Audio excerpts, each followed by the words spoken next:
बिस्मिल्लाहिर्रहमानिर्रहीम। अस्सलाम वालेकुम। मेरे चैनल सफ़र और ज़फ़र में आप सबको खुशामदीद। ये सामने आप एंसेस्ट्री डीएनए की किट देख रहे हैं। तो एंसेस्ट्री डीएनए एक कंपनी है जो कि आपका डीएनए सैंपल लेती है और फिर उसकी बुनियाद पर उसको एनालाइज़ करके ये आपकी जो एथनिसिटी है, यानी कि आपका ताल्लुक़ किस मुल्क से है, किस ग्रोह से है, किस इलाके से है, उसके बारे में ये आपको इन्फॉर्मेशन प्रोवाइड करती है। तो मेरी आज की वीडियो इसी बारे में है। अभी ये सैंपल अपना कलेक्ट करूँगा। तो इसमें आपको अपना सलाइवा यानी कि थूक का सैंपल भेजना पड़ता है। ये आपको किट देते हैं और उसके अंदर एक, अब ये देखिए, ये फ़नल है। इस फ़नल में आप अपना सलाइवा सैंपल देते हैं और फिर इनको पोस्ट कर देते हैं और फिर 4 से 6 हफ्ते लगते हैं और उसके बाद आपको ईमेल आती है कि आपका जो रिज़ल्ट है वो तैयार है। तो इनकी वेबसाइट पर आप लॉगिन होते हैं। तो पहले तो आपको रजिस्टर करना पड़ता है। ये जो आपको किट मिलती है इस पर एक नंबर होता है, यूनिक नंबर होता है, उसको आप वहाँ पर वेबसाइट पर रजिस्टर करवाते हैं तो आपका वहाँ पर एक अकाउंट बन जाता है। तो जैसे ही आपको ईमेल आएगी आप उसी अकाउंट के थ्रू लॉगिन होंगे इनकी वेबसाइट पर और वहाँ पर आप अपना एथनिसिटी जो रिज़ल्ट है उसको देख सकते हैं। तो ये वो ट्यूब है जिसमें आप सलाइवा का सैंपल कलेक्ट करते हैं और फिर इसको पैक करके, इन्होंने बॉक्स दिया होता है इसके किट के साथ ही, उसी में आप बंद करके इसको पोस्ट कर देते हैं। और यूके में तो इसकी पोस्टेज फ्री है, लेकिन हो सकता है कि कुछ ममालिक में आपको जब इसको पोस्ट करें तो आपको इसकी पोस्टेज के लिए पे करना पड़े। और साथ रहिएगा और वीडियो को एंड तक देखिएगा। मैं आपके साथ अपना जो एथनिसिटी का रिज़ल्ट है, यानी कि मेरा ताल्लुक़ किस किस इलाके से है, वो शेयर करूँगा। और इसके अलावा वीडियो के दूसरे हिस्से में मैं आपके साथ थोड़ी जीनियोलॉजी के बारे में इंफॉर्मेशन भी शेयर करूँगा कि किस तरह ये जो एथनिसिटीज़ हैं ये आबाओ अजदाद से आप में मुंतकिल होती हैं। और आया कि ये हो सकता है कि कुछ एथनिसिटीज़ आपके पेरेंट्स में हों, यानी कि आपके वालिदैन में हों और आप में ना हों।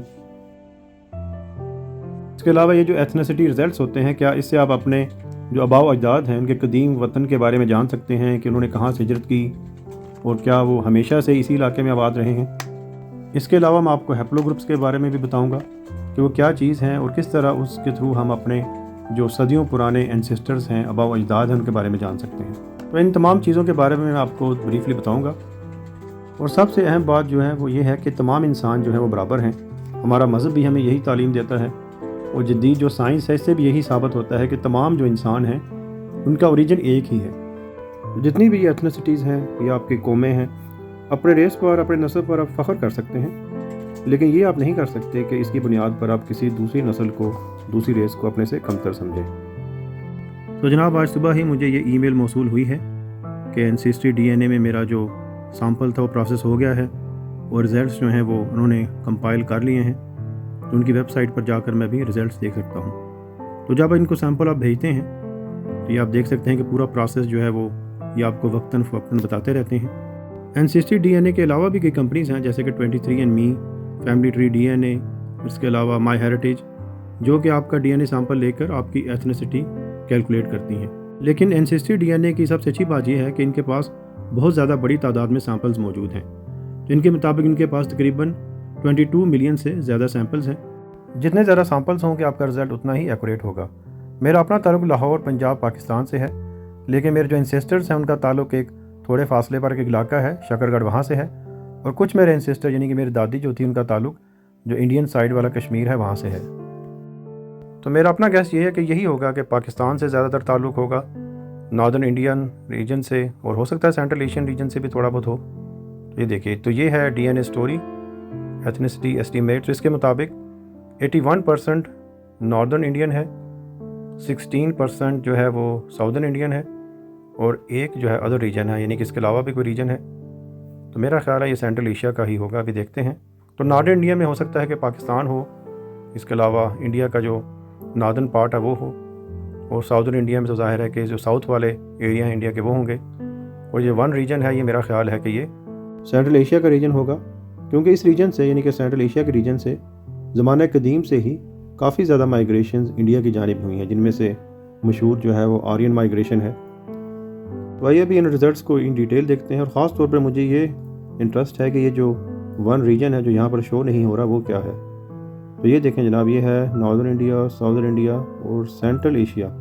तो जैसा कि मुझे उम्मीद थी कि ये सेंट्रल एशिया ही होगा, लेकिन थोड़ी हैरत की बात यह है कि पाकिस्तान को भी सेंट्रल एशिया में शामिल किया गया है।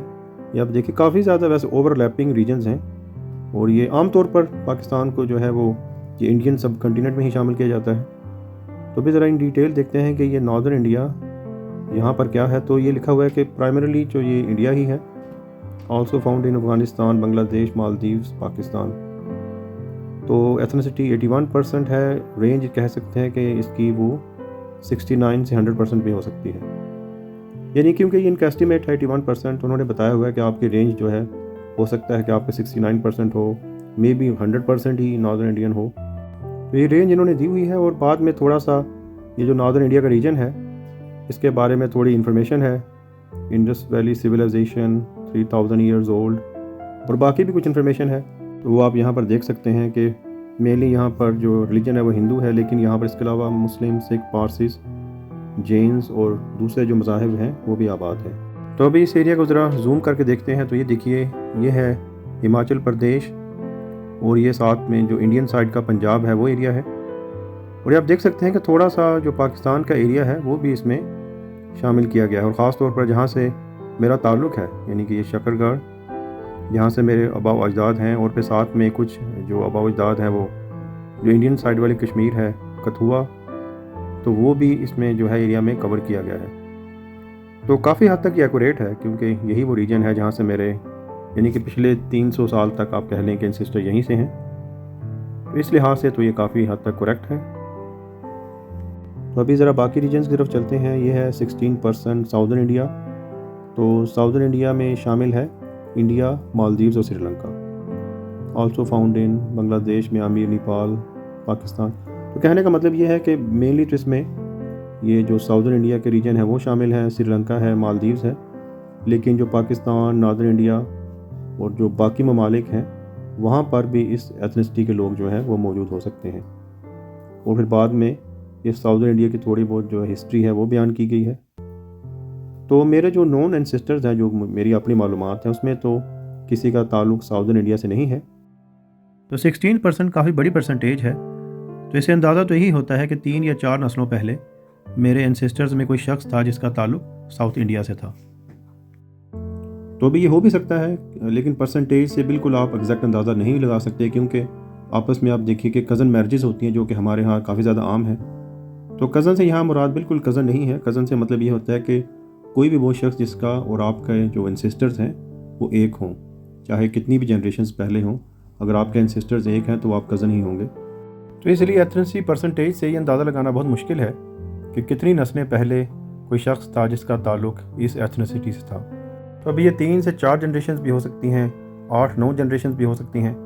اور جب آپ اتنی پیچھے جاتے ہیں، یعنی کہ 8 یا 9 جنریشنز میں، تو تقریباً آپ کے انسسٹرز کی تعداد کوئی 500-800 کے قریب ہو جاتی ہے. تو اس میں سے کوئی ایک شخص جس کا تعلق کہ اس ریجن سے ہو، تو یہ کوئی زیادہ آپ کہہ لیجئے کہ امپاسبل بھی نہیں ہے، ہو بھی سکتا ہے. تو ابھی آخری ریجن کی طرف چلتے ہیں، سینٹرل ایشیا ساؤتھ، اور اس میں شامل ہے افغانستان، پاکستان، اس کے علاوہ انڈیا، عمان، قطر، ترکمانستان، تاجکستان، ازبکستان. یعنی کہ کہنے کا مطلب یہ ہے کہ مینلی پاکستان اور افغانستان ہے، لیکن جو باقی آپ کو میں نے ممالک بتائے ہیں ان میں بھی اس ایتھنسٹی کے لوگ موجود ہو سکتے ہیں. تو یہ ہے جناب 3%، 0 سے 28% اس کی رینج ہے. یہاں پر اس ریجن کے بارے میں تھوڑی بہت انفارمیشن ہے کہ ہمالیہ سے لے کر عربین سی تک یہ ریجن پھیلا ہوا ہے، اور اس میں مینلی پاکستان اور افغانستان شامل ہیں، جیسا کہ میں نے آپ کو پہلے بتایا. اس کے علاوہ 1000 سال پہلے سے یہاں پر جو مائیگریشنز ہوتی آ رہی ہیں اور ان کے جو اثرات ہیں یہاں کی ہیریٹیج پر، اس کے بارے میں بتایا گیا ہے. تو مینلی آپ دیکھ سکتے ہیں کہ اس میں پاکستان اور افغانستان ہے. اس کے علاوہ یہ جو ایریا ہے جہاں سے میرا تعلق ہے تو وہ ناردرن انڈیا کے ریجن میں بھی دکھایا جا رہا تھا، اور یہاں پر بھی ہے. تو یہ دونوں ریجنز جو ہیں ناردرن انڈیا کے اور یہ والا جو سینٹرل ایشیا ساؤتھ ہے، یہ کافی حد تک کئی ایریاز میں آپس میں یہ اوور لیپ کر رہے ہیں. تو اس سے آپ اندازہ لگا سکتے ہیں کہ یہ بالکل جو ریجنز ہیں یہ ایگزیکٹ نہیں ہیں، یہ ایک دوسرے سے اوور لیپ کرتے رہتے ہیں. ابھی یہ دیکھیے سینٹرل ایشین کنٹریز ہیں، ازبکستان، تاجکستان، اور یہاں سے آپ جانتے ہیں کہ کافی زیادہ مائیگریشنز ہوئی ہیں، خاص طور پر جو آرین مائیگریشن ہے. اور یہ عمان دیکھیے، تو اس میں بھی ابھی میرا خیال ہے کہ کیونکہ بلوچستان سے کافی بڑی تعداد میں لوگ جو ہیں وہ عمان میں بھی آباد ہیں، تو شاید اسی وجہ سے اسی ریجن کی ایتھنسٹی میں عمان بھی آ رہا ہے. یہ تھا جناب میرا انسیسٹری ڈی این اے کا رزلٹ. تو ابھی میں تھوڑی بہت انفارمیشن آپ کے ساتھ شیئر کرتا ہوں کہ جینز کس طرح ٹرانسفر ہوتے ہیں. تو ہم میں جو جینز آتے ہیں یہ ہمارے دونوں پیرنٹس کی طرف سے آتے ہیں، یعنی کہ ماں کی طرف سے بھی 50% اور باپ کی طرف سے بھی 50%، اور ماں کی طرف سے ہو سکتا ہے یہ 52% ہوں، تو اس ڈیٹیل میں نہیں جاتا. तो आप देख सकते हैं कि दोनों तरफ से जीन्स जो हैं वो बच्चों में ट्रांसफ़र हो रहे हैं। और ये भी हो सकता है कि आपके पेरेंट्स में कोई एथनिसिटी हो लेकिन आप में वो ट्रांसफ़र ना हो। जिस तरह के आपके पेरेंट्स में हो सकता है कि कोई एथनिसिटी हो 3 या 4%, तो जो 50% उनमें से आप में आया हो, ये ज़रूरी नहीं है कि उसमें वो 3% भी शामिल हो। तो ये कोई ज़्यादा बड़ी बात नहीं है कि कोई एथनिसिटी आपके बाकी बहन भाइयों में है या आपके पेरेंट्स में है और आप में नहीं है। इसके अलावा एक और कन्फ्यूजन होती है कि कुछ लोग कहते हैं कि जी हमारे जो आबा अजदाद ने हमें बताया था कि हमारा ताल्लुक़, मैं फ़र्ज़ किया कि टर्की से था, लेकिन हम में और हमारे हत्ता के वालिदैन में भी किसी में भी वो टर्किश एथनिसिटी नहीं आ रही। तो ये भी कोई इतनी अचंभे की बात नहीं है, क्योंकि एथनिसिटी जो है ये कम भी हो सकती है और बहुत जल्दी ये कम हो सकती है। अभी मैं आपको एक इसकी एग्जांपल देता हूँ। आपको पता है कि बरतानिया के जो वज़ीर आज़म थे बोरिस जॉनसन, उनके परदादा का नाम अली कमाल था और वो एक टर्किश थे, यानी कि उनकी एथनिसिटी टर्किश थी। लेकिन बाद में उन्होंने शादी की एक यूरोपियन खातून से, और बाद में जो उनकी औलादें थी यानी कि उनके बेटे थे, उन्होंने भी यूरोपियन ख़वातीन से शादियाँ की। तो अभी आप देख सकते हैं कि जो अभी बोरिस जॉनसन है, ये अगर आप इनका DNA देखें तो मेरा ख्याल है इसमें तकरीबन 12% तक ही होगा टर्किश एथनिसिटी। और आप देख सकते हैं इनकी नेक्स्ट जनरेशन जो है उसमें ये 6% हो जाएगा, और एक जो जनरेशन के बाद हो सकता है कि इनके बच्चों में ये टर्किश जो एथनिसिटी है वो बिल्कुल ही ख़त्म हो जाए। तो इससे आप अंदाज़ा लगा सकते हैं कि किस तरह ये एथनिसिटी है ये कम होती जाती है, और ये एथनिसिटी दोबारा ज़्यादा भी हो सकती है। यानी कि अभी बोरिस जॉनसन के बच्चे हैं, उनमें से अगर किसी ने किसी टर्किश मर्द या औरत से शादी की तो उनके जो बच्चे होंगे तो ज़ाहिर है उसमें जो टर्किश एथनिसिटी है उसकी परसेंटेज ज़्यादा होगी।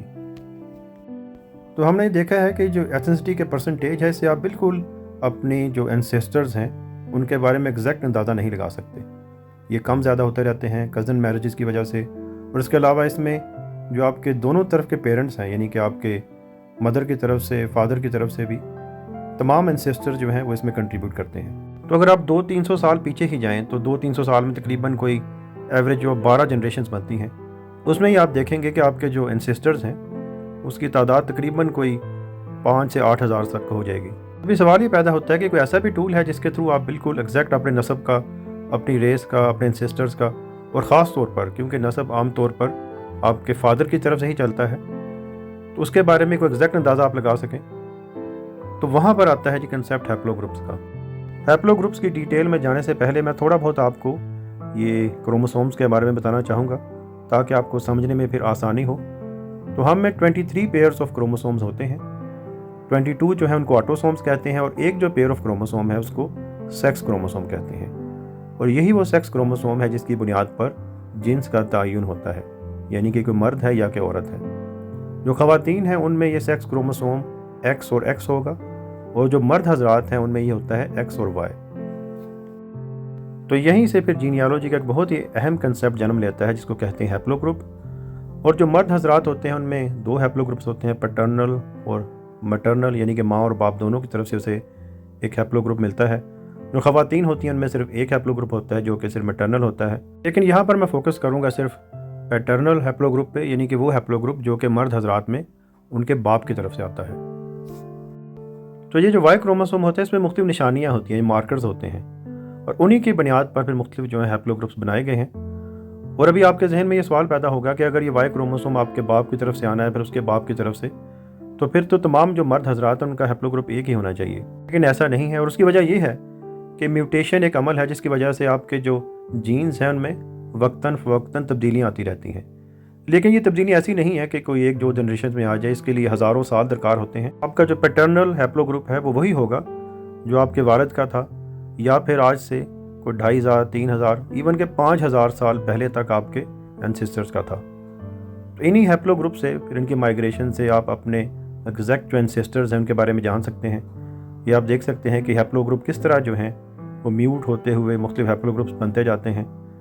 तो सबसे पहला हैप्लो ग्रुप तो कहते हैं कि ए था, जो कि इसको एडम हैप्लो ग्रुप भी कहते हैं, और उसी से फिर म्यूटेशंस के ज़रिए वक्तन फ़वक्तन हज़ारों सालों में मुख्तलिफ हैप्लो ग्रुप्स में बनते गए।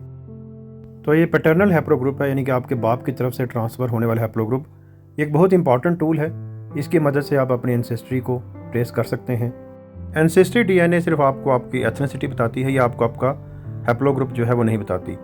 लेकिन कुछ जो कंपनीज हैं जिस तरह के 23andMe है और इसके अलावा फैमिली ट्री DNA है, वो आपको जो आपका हैप्लो ग्रुप्स हैं उसके बारे में भी इंफॉर्मेशन देती है। और ख़ास तौर पर फैमिली ट्री DNA जो कंपनी है ان کی تو स्पेशलिटी ही इनके हैप्लो ग्रुप्स में है। तो इनके काफ़ी ज़्यादा टेस्ट हैं जो कि काफ़ी महंगे भी हैं। अगर आप इन डिटेल टेस्ट करवाना चाहें अपने वाई क्रोमोसोम का तो वो तकरीबन कोई $400 से ज़्यादा ही है। लेकिन वक्तन फ़वक्तन इनकी सेल्स भी लगती रहती हैं, तो सेल के मौके पर आप इसका फ़ायदा उठा सकते हैं।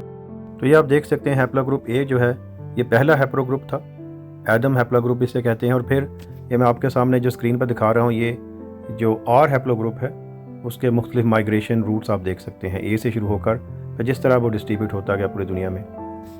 और हैप्लो ग्रुप्स के बारे में बहुत ज़्यादा इंटरेस्टिंग डिबेट्स हैं, रिसर्चेज़ हैं, और ख़ास तौर पर ये ज्यूज़ हैं उनमें ये एक मतलब है खोज है कि वो पता करें कि हज़रत इब्राहीम अलैहिस्सलाम जो हैं उनका हैप्लो ग्रुप क्या था, उसके बारे में मुख्तलिफ रिसर्च पेपर्स हैं। इसके अलावा जो मुसलमान हैं उनमें ख़ास तौर पर ये काफ़ी बड़ी बहस है कि जो प्रॉफिट मोहम्मद थे सल्लल्लाहु अलैहि वसल्लम उनका हैप्लो ग्रुप क्या था, जो कि ज़ाहिर है कि वही होगा जो कि हज़रत इब्राहीम अलैहिस्सलाम का है। तो हैप्लो ग्रुप्स बजाते खुद एक बहुत ही डिटेल टॉपिक है, तो मैं कोशिश करूँगा कि इसके बारे में एक सेपरेट वीडियो बनाऊँ। और इसके अलावा मैंने जो 23andMe और माई हेरिटेज और जो दीगर वेबसाइट्स पर अपने एथनिसिटी टेस्ट किए हैं उसके बारे में भी इंफॉर्मेशन आपके साथ शेयर करूँगा। तो उम्मीद है मेरी ये वीडियो आपको पसंद आई होगी। जिन व्यूअर्स ने मेरा चैनल अब तक सब्सक्राइब नहीं किया तो प्लीज़ चैनल को सब्सक्राइब कर दें और बेल आइकन का बटन भी दबा दें ताकि आपको नई वीडियोज़ की नोटिफिकेशन मिलती रहे। इंशाल्लाह अगली किसी वीडियो में आपसे फिर मुलाकात होगी। तब तक के लिए खुदा हाफिज़। अस्सलामु अलैकुम।